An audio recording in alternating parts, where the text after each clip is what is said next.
देवरानी और जेठानी में क्यों नहीं पड़ती हैं।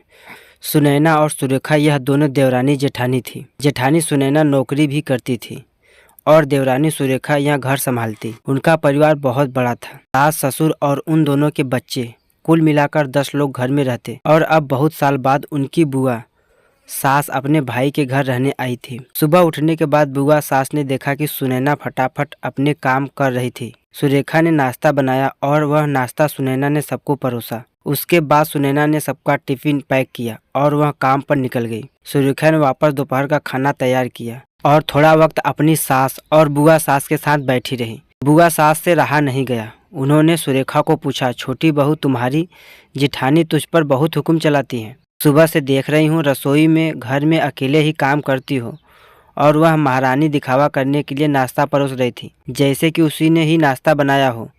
यह सुनने के बाद सुरेखा ने बुआ सास की तरफ देखा और बोली, बुआ सास जी, ऐसा कुछ नहीं है। सुनैना दीदी बहुत अच्छी हैं। बुआ सास बोली, तुम बहुत भोली हो सुरेखा, मुझे सब समझ में आता है।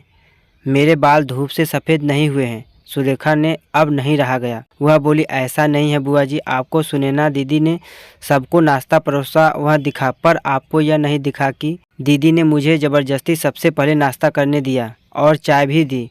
वह रोज़ मुझे ऐसे सबसे पहले ही नाश्ता दे देती हैं, नहीं तो सबके लिए नाश्ता करते करते मैं खुद के लिए नाश्ता बनाना भूल जाऊंगी। दीदी मेरी कितनी चिंता करती हैं। दीदी सुबह जल्दी उठकर मंदिर साफ़ करती हैं, फूल सजाकर रखती हैं और मुझे उनसे 1 घंटे बाद उठने के लिए कहती हैं। शाम को आते समय बाज़ार से सब्जी भी लेकर आती हैं, क्योंकि हमारे मिस्टर रात को देर से आते हैं। और मम्मी जी को सुनैना दीदी ने बाज़ार में जाने को मना किया है, क्योंकि अब उनकी उम्र 60 साल से ज़्यादा हो गई है। बाज़ार में जाते समय उनको तकलीफ़ होगी, उनके पैर बहुत दुखेंगे। कभी उनको बाहर घूमने को मना हुआ है तो सुनैना दीदी छुट्टी लेकर उनको घुमाने ले जाती हैं। और हाँ बुआ जी, दीदी रोज़ शाम को आने के बाद वह कितनी भी थकी हो तब पर भी मुझे खाना बनाने में मदद करती हैं। वह मेरी बड़ी जेठानी ज़रूर हैं, पर मुझसे अपनी छोटी बहन ही समझती हैं और मैं उनको अपनी बड़ी बहन समझती हूँ। यह सब सुनकर बुआ सास एकदम चुप हो गई। उनकी चुगली सुरेखा के आगे टिक नहीं पाई। शाम को सुनैना सब्जी की थैली सुरेखा के पास देते हुए बोली, सब्जी के साथ तुम्हारे मनपसंद लेखक की किताब भी उसमें है।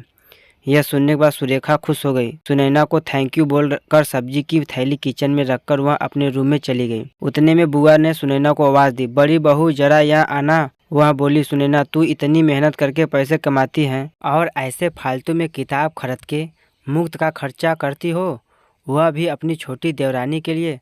वह ऐसे भी घर में बैठकर करती क्या है।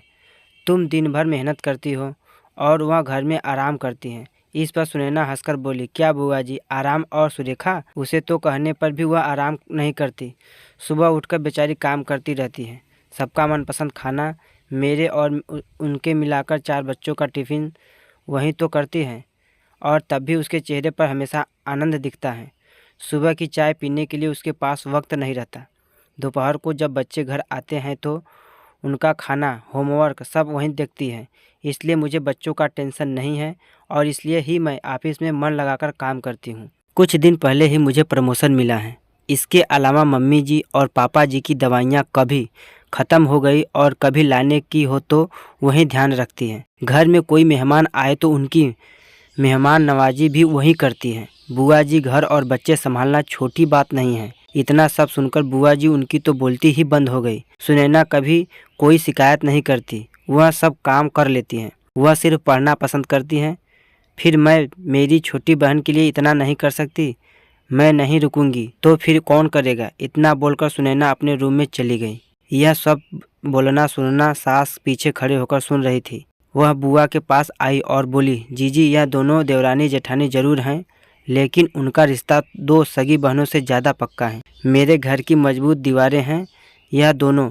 पहले मैं भी एक बुरी सास थी, हमेशा इन दोनों में झगड़ा लगाने का प्रयास करती, पर यह दोनों प्यार के आगे भी हार गई। वैसे भी झगड़ा लगाकर नुकसान तो हमारे ही घर का होगा ना। पर यह बात बुआ को समझ में नहीं आई। रुदन करते हुए कमरे में बाहर चली गई, क्योंकि उन दोनों में झगड़ा लगाने के लिए ही वह आई थी।